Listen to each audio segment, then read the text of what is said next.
Ya está apagado ya. Prevenido. Listo.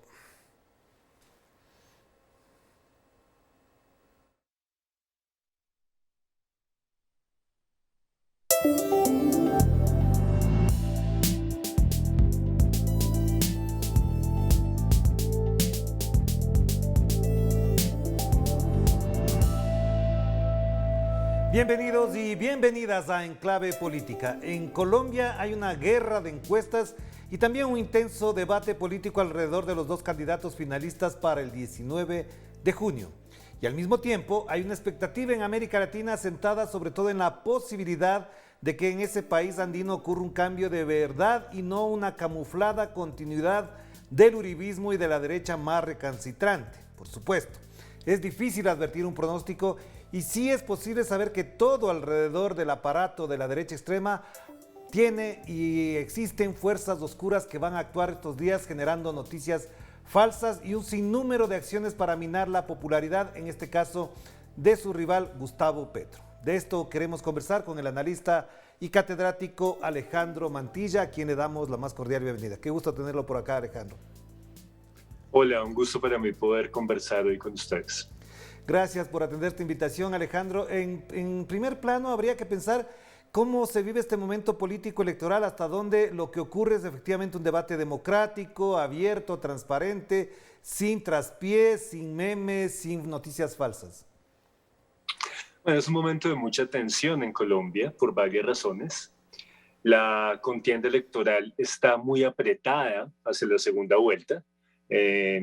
Lo que revelan las encuestas, lo que revela la calle, lo que revela la opinión, es una contienda electoral que cada vez se aprieta más y donde seguramente vamos a tener casi una situación de photo finish.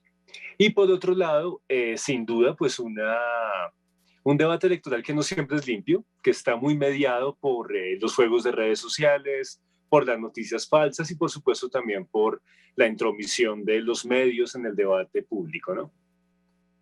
Ya, y si es así, ¿qué es lo que marca el debate de la ciudadanía? Porque para cualquier, digamos, espectador o analista político, habría que pensar qué proponen los candidatos alrededor de los temas fundamentales y quizás neurálgicos de la vida cotidiana de los colombianos. La economía, la violencia, la paz, obviamente el desplazamiento, la migración, que son temas que efectivamente parecería que están alejados o no son precisamente el centro del debate. Creo que hay una clara asimetría entre las dos candidaturas. Mientras Gustavo Petro ha mostrado un programa muy claro de los cambios que necesita Colombia en términos de transformaciones en el modelo económico, de buscar mayor productividad, de buscar generación de empleo, de insistir en la búsqueda de una solución política del conflicto armado. En el caso de la candidatura de Hernández, hay un gran vacío al respecto. Hernández ha sido ambiguo en buena parte de sus posiciones políticas. Una cosa es lo que dice el programa que radicó ante los organismos del Estado colombiano y otra cosa muy distinta lo que plantea en redes sociales. Entonces, en realidad, eso ha enradecido el debate electoral en esta segunda vuelta, porque tenemos por un lado una candidatura como la de Gustavo Petro y Francia Márquez, que es diáfana, clara en sus propuestas programáticas, y una candidatura como la de Rodolfo Hernández, que no es clara, que es fluctuante y que se apoya mucho más en el carisma del personaje que en sus propuestas programáticas. Y claro, alrededor de esto también se colocan los medios de comunicación. Una de las preguntas clave con cualquier contienda electoral ahora en estas épocas en América Latina es el comportamiento de los medios que con titulares o aperturas de noticieros, de programas en particular, generan la opinión. Hasta dónde efectivamente se están alineando también los medios de comunicación alrededor de las candidaturas. Pues yo creo que no hay un comportamiento uniforme, pero sin duda algunos medios que son más afines a el poder político tradicional y las posiciones de derecha tienden a ser mucho más caritativos con la posición de Hernández y tienden a atacar bastante al candidato Gustavo Petro.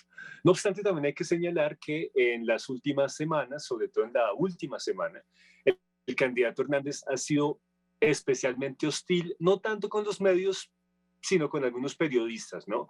Hernández ha sido tradicionalmente alguien que ha sido misógino en varias ocasiones o que ha mostrado actitudes misóginas y recientemente en varias entrevistas ha sido muy hostil con algunas periodistas mujeres, ¿no? Entonces eso también va mostrando, digamos, el talante de la campaña. Algunos medios corporativos atacando muy fuertemente a Gustavo Petro y unos medios, digamos, públicos donde las periodistas mujeres han sido atacadas por Hernández. Eso, insisto, también muestra la simetría de la situación. Y el comportamiento con respecto a Gustavo Petro alrededor de, por ejemplo, estas campañas que no necesariamente son reproducidas por los medios, pero sí circulan por otras vías, para no llamarlos medios, ¿de qué manera incide, por ejemplo, en la percepción de su propio electorado? ¿Hasta dónde la suma de alianzas, por ejemplo, desbarata o descarta este ataque? Bien, la campaña en estos momentos se está jugando en las redes sociales, en la calle, en las mesas del comedor de las familias.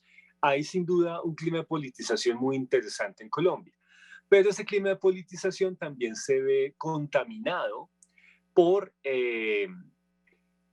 una especie de circulación de noticias que están muy orientadas a buscar enturbiar el debate democrático. Y ahí hay que decir que Hernández podría tomar ventaja.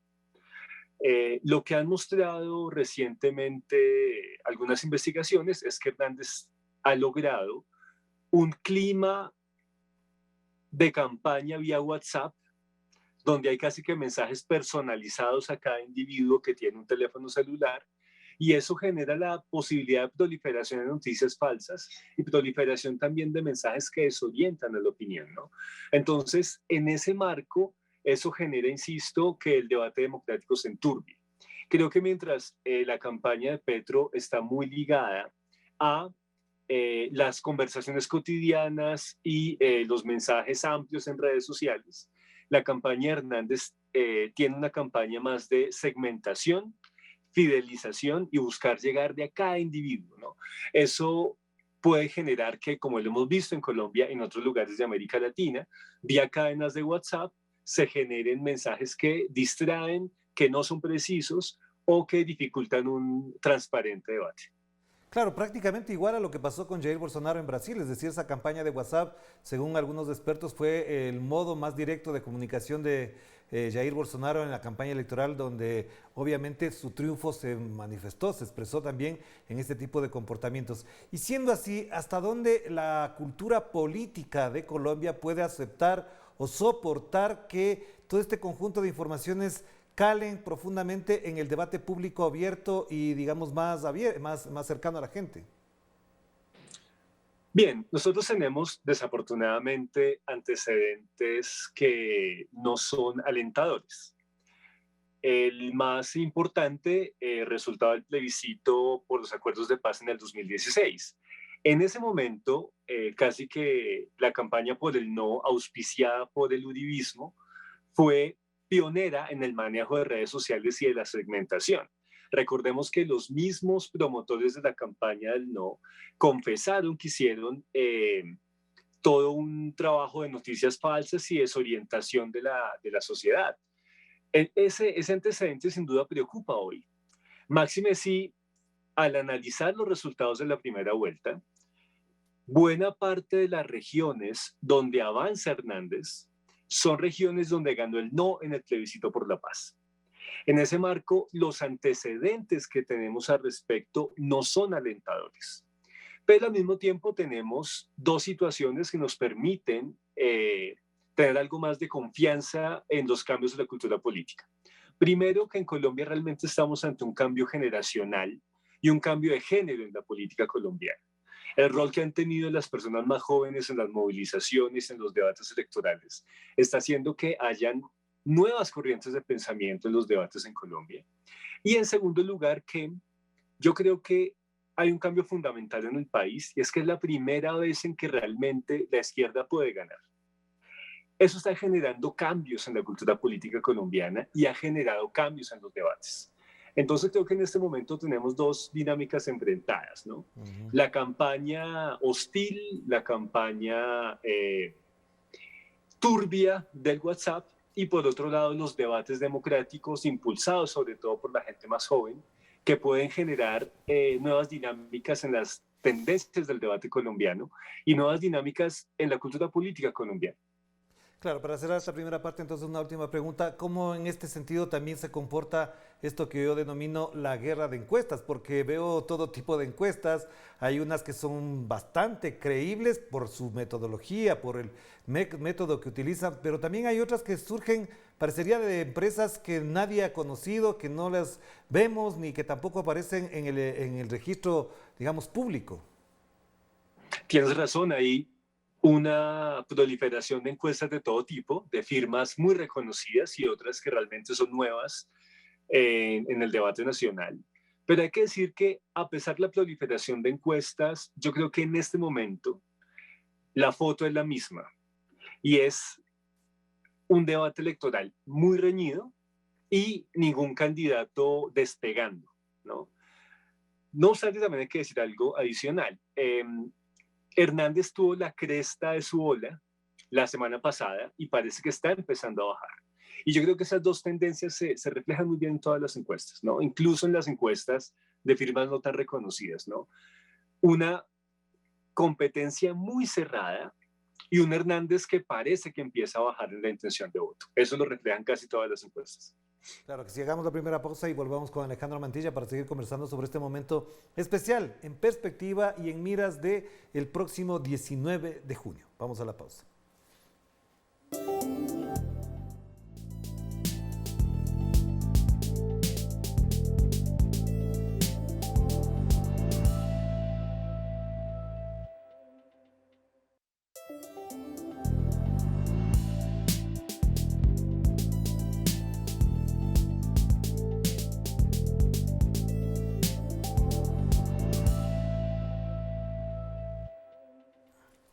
Estamos de vuelta aquí en Enclave Política y seguimos conversando con el analista y catedrático colombiano Alejandro Mantilla a propósito de este momento importante, interesante, fascinante para el análisis político también, que es el proceso electoral de Colombia en la perspectiva de la segunda vuelta. Alejandro, en estas circunstancias, como estamos viendo el panorama, ¿cómo se explica ese comportamiento de algunos actores políticos que han plegado, por ejemplo, a Gustavo Petro y otros como el señor Fajardo que dice que no, que se queda ahí y que de alguna u otra manera, dadas las circunstancias, podría determinar que su propio electorado se divida también?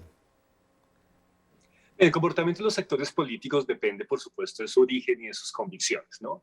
Creo que Gustavo Petro y Francia Márquez han logrado una coalición muy amplia que está comandada por las izquierdas, pero que incluye a sectores de centro e incluso a sectores que hace muy poco tiempo estaban en la centro derecha, ¿no? Y creo que ahí la clave de las alianzas en términos de la coalición que lidera Gustavo Petro y Francia Márquez tiene que ver con un proyecto de cambio. Pero a eso hay que sumarle un factor adicional que es el de la última semana. Ante el ascenso de la candidatura de Rodolfo Hernández, hoy el pacto histórico Gustavo Petro y Francia Márquez ofrecen una alternativa de cambio con estabilidad institucional. Eso explica que personas como, por ejemplo, Alejandro Gaviria o Antanas Mockus, que son políticos de centro y que en su momento incluso tuvieron posiciones neoliberales, hoy prefieren adherirse a Gustavo Petro y no a la candidatura de Rodolfo Hernández. Hoy lo que plantea Gustavo Petro y Francia Márquez es cambio con estabilidad institucional. En contraste, Rodolfo Hernández es la incertidumbre, el caudillismo orientado a reformas neoliberales y a una alianza con el uribismo, ¿no? Creo que eso ha decantado muy bien el debate público hoy en Colombia, ¿no? Quienes están con un proyecto de cambio con estabilidad institucional se están adhiriendo a Gustavo Petro y Francia Márquez, y los sectores más cercanos a la derecha y los sectores que tienen más hostilidad hacia la izquierda se están adhiriendo a la campaña de Rodolfo Hernández. Digamos que ahí se está trazando una ruta, una línea muy clara en el debate público en Colombia. ¿Qué pasa con Fajardo? Que Fajardo usualmente ha tenido unas posiciones muy hostiles con la izquierda colombiana y en sus posiciones de centro ha optado por no tomar partido.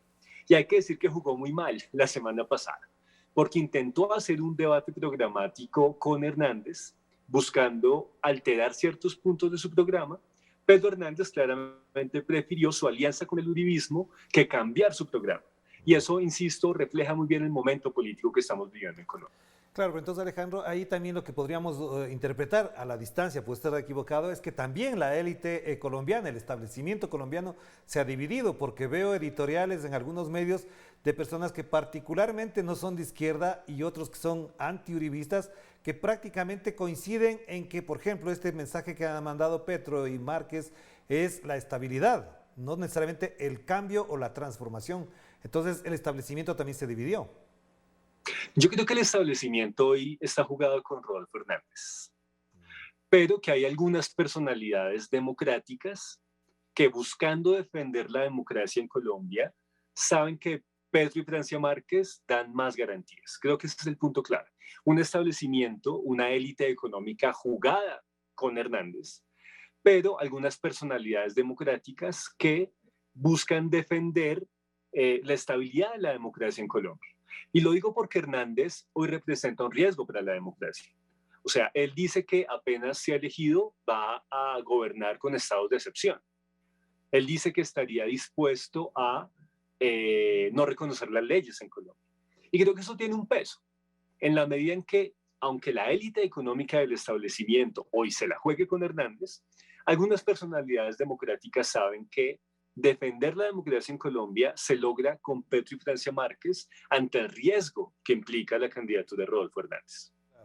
Y por eso mismo me sorprendió, ¿no? Pensé que era un meme, la verdad. ¿Hasta dónde se explica que un intelectual de la talla de William Ospina esté apoyando a Hernández? Es decir, esto también está evidenciando que hay dudas de que no todos los intelectuales progresistas apoyen a Petro. Creo que la inmensa mayoría de los intelectuales progresistas apoyan a Petro, a Francia Márquez, y creo que el caso de Ospina es sui generis, pero tiene antecedentes. En el año 2014, en un momento muy importante para la historia colombiana, estaban las candidaturas de Oscar Iván Zuluaga por la derecha, uribista, y la de Juan Manuel Santos. Y en ese momento, la izquierda colombiana apoyó a Juan Manuel Santos, aunque estuviera en desacuerdo con su programa económico, pero por la defensa de los acuerdos de paz. Pero ya en ese momento, William Ospina apoyó a la derecha de Oscar Iván Zuluaga. O sea, él viene, digamos, con esas posiciones hace varios años. Pero no tanto porque sea un hombre que sea afín a la derecha, sino porque él tiene un discurso contra las élites bogotanas. Y en su momento veía a Juan Manuel Santos como la encarnación de la élite bogotana. Y en ese marco está buscando, digamos, alternativas caudillistas más allá del centralismo bogotano. Y en cierto sentido Hernández representa eso, ¿no? Es alguien que no viene de las élites bogotanas, que no viene, digamos, del núcleo de la oligarquía tradicional, pero sí viene de una oligarquía regional emergente, ¿no? Entonces yo creo que el razonamiento de William Ospina viene de ahí, de una crítica a las élites bogotanas, pero en esta crítica está dispuesto a aliarse con la derecha emergente. Claro, pero siendo así, entonces parecería que no presta él en particular toda la confianza en Petro, es decir, siendo como ha sido, como su expresión incluso intelectual, teórica, ensayística, ha dado lugar a pensar que era natural que apoyara al pacto histórico. Entonces, digo esto porque parecería que incluso el propio Hernández cautiva a determinados sectores, les veo entusiasmados con la posibilidad de que él puede incluso acabar con el uribismo. ¿Es posible eso? Yo creo que Hernández representa una nueva derecha distinta del uribismo, pero esa nueva derecha solo puede sobrevivir si se alía con el uribismo. Claro. Es la gran paradoja del sector de Hernández en este momento. Claro. Porque Hernández no viene del núcleo del uribismo, nunca ha pertenecido, digamos, a sus filas. En algunos momentos incluso se ha distanciado programáticamente de Álvaro Uribe, pero en esos momentos hay una clara alianza que pone a Álvaro Uribe, a Iván Duque y a Rodolfo Hernández en el mismo campo. Sin embargo, hay que anotar una gran diferencia, y es que Hernández ha sido muy hábil en presentarse como alguien ajeno a las élites tradicionales, y eso hace que seduzca a muchas personas de clase trabajadora y que seduzca también a intelectuales como William Ospina, que lo ven como una especie de persona ajena a las élites que pueda traer transformaciones.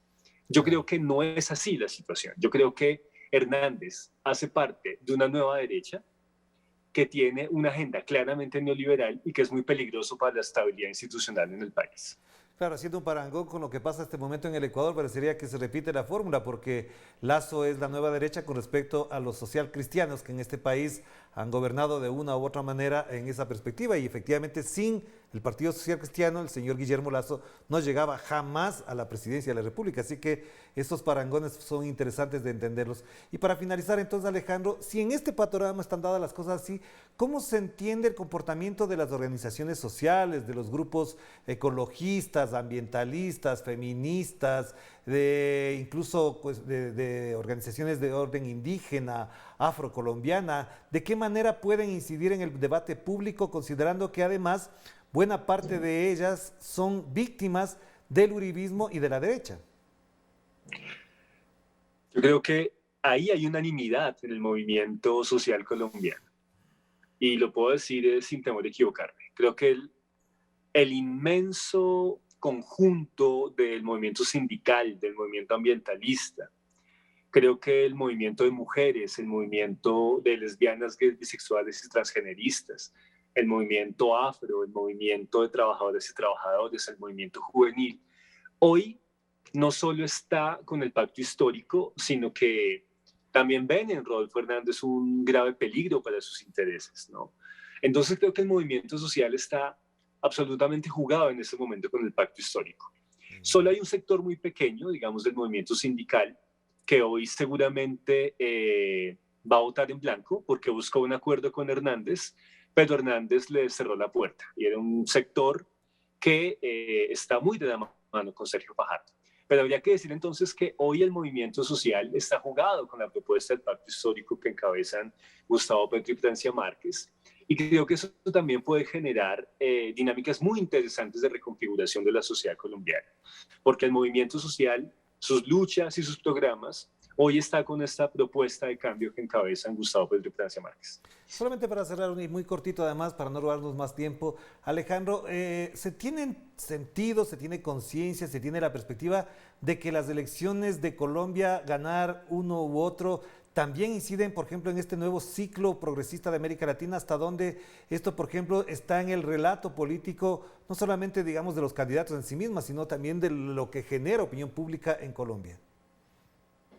Claramente, una eventual victoria de Gustavo Petro y Francia Márquez va a generar cambios no solo para el país, sino para la región. Y creo que eso en los sectores, sobre todo de intelectuales democráticos, es algo que pesa mucho, ¿no? Y lo digo por tres razones. Primero, porque un gobierno de cambio como el de Gustavo Petro generaría un debate regional crucial sobre la política antidrogas. Y eso sería fundamental para toda la región, desde México hasta Chile. Digamos que hoy el tema de las drogas ilícitas es fundamental para toda la región y marca buena parte de los debates en América Latina. Segundo, por el debate ambiental, ¿no? Yo creo que Gustavo Petro refleja un progresismo que busca redistribución de activos, pero además que busca la defensa de la territorialidad y la defensa del ambiente. Y creo que ahí hay un cambio frente a los progresismos de la primera década del siglo. Y en tercer lugar, porque creo que Gustavo Petro y Francia Márquez también lideran un progresismo de la mano de los pueblos étnicos, sobre todo de los pueblos indígenas y de los pueblos afrocolombianos.